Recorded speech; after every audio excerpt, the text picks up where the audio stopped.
Assalamualaikum warahmatullahi wabarakatuh.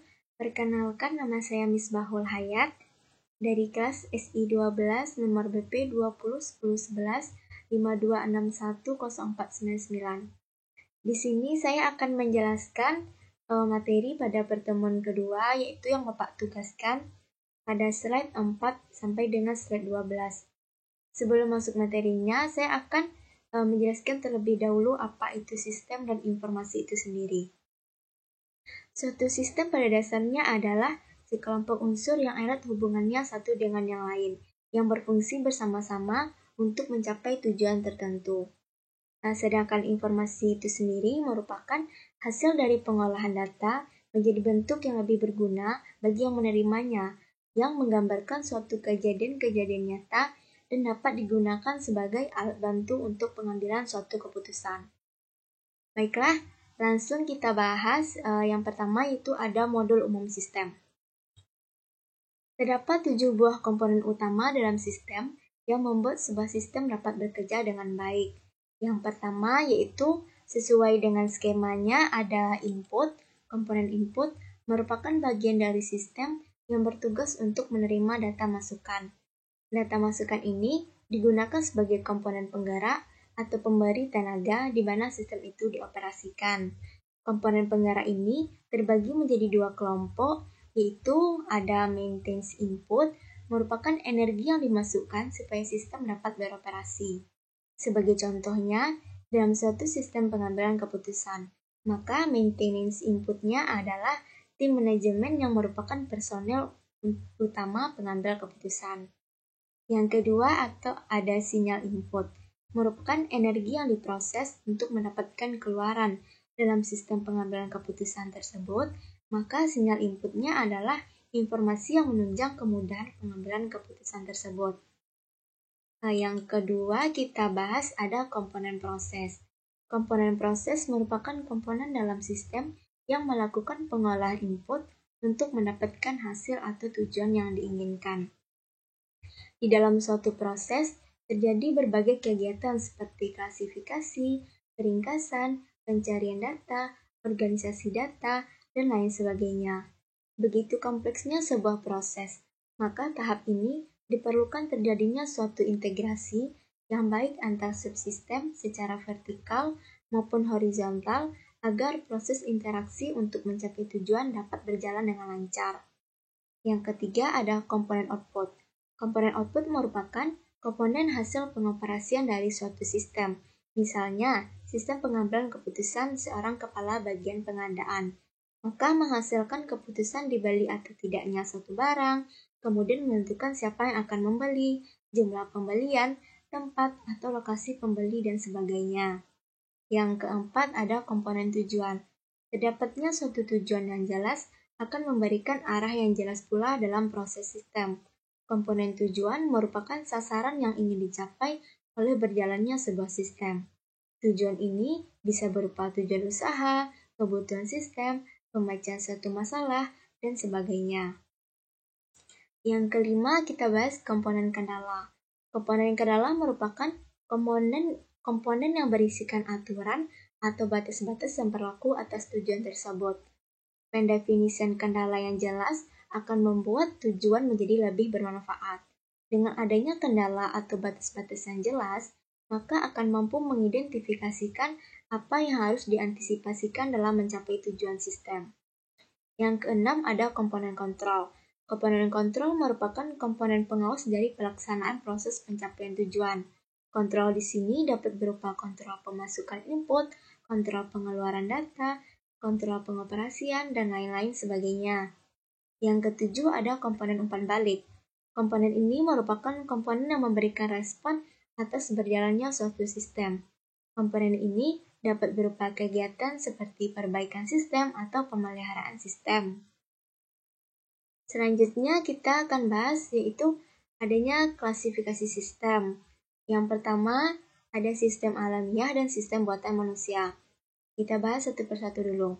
Sistem alamiah yaitu sistem yang terjadi karena proses-proses alam tanpa adanya campur tangan manusia.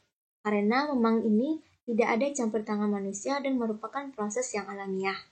Contohnya di sini yaitu ada sistem rotasi perputaran bumi, sistem tata surya, sistem pergantian siang dan malam, sistem pencernaan, dan lain-lain sebagainya. Yang kedua ada sistem buatan manusia.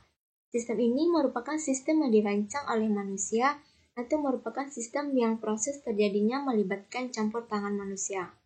Sistem ini juga melibatkan mesin, sehingga seringkali disebut human machine system. Contohnya ada sistem komputer, sistem mobil, sistem telekomunikasi, sistem informasi, sistem produksi di pabrik, dan lain sebagainya. Selanjutnya ada sistem tertutup dan sistem terbuka. Kita bahas satu persatu. Sistem tertutup merupakan sistem yang tidak berhubungan dan tidak mendapatkan pengaruh dari lingkungan luar, sehingga sistem ini tidak melakukan pertukaran materi, energi, ataupun informasi, dan secara otomatis akan bekerja tanpa adanya campur tangan dari lingkungan luar. Contohnya di sini ada reaksi kimia dalam sebuah tabung, dan masih banyak lagi.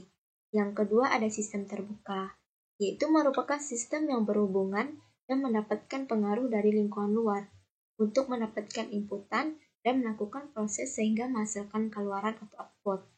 Contohnya adalah di sini ada sistem keorganisasian, sistem tanah, dan lain-lain sebagainya.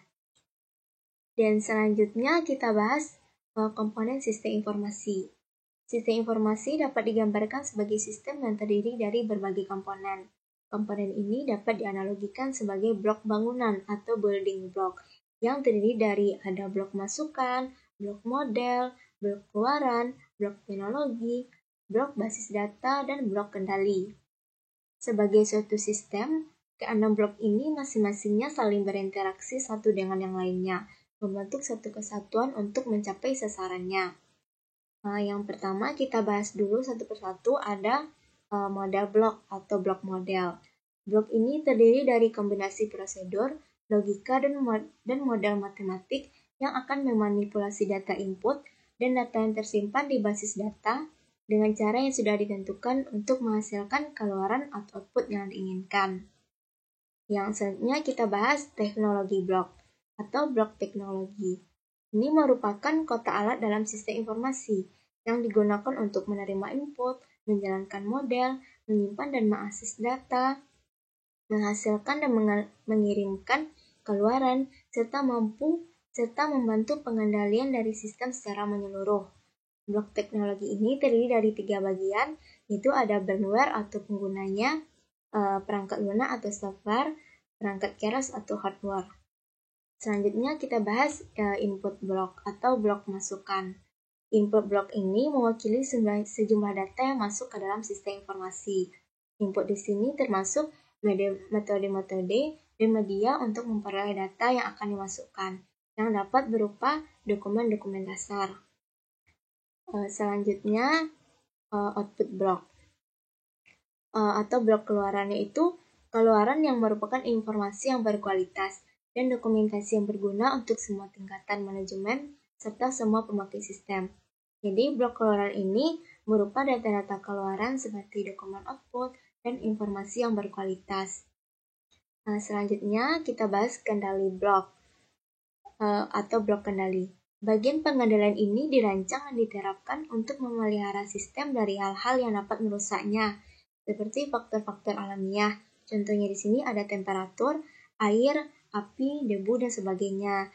Dan ada virus, sabotase, hijacking, dan lain-lain sebagainya. Selanjutnya, database block atau blok basis data. Merupakan kumpulan dari data yang saling berhubungan satu dengan yang lainnya, yang tersimpan pada hardware, komputer, dan digunakan oleh server untuk memanipulasi. Data yang disimpan di dalam database perlu diorganisasikan sedemikian rupa agar informasi yang dihasilkan memiliki kualitas. Organisasi database yang baik juga berguna untuk efisiensi kapasitas penyimpanannya. Pengelolaan database umumnya dikenal dengan nama DBMS atau Database Management System. Baiklah, hanya itu yang dapat saya jelaskan atau yang saya sampaikan. Kurang lebihnya saya mohon maaf. Assalamualaikum warahmatullahi wabarakatuh.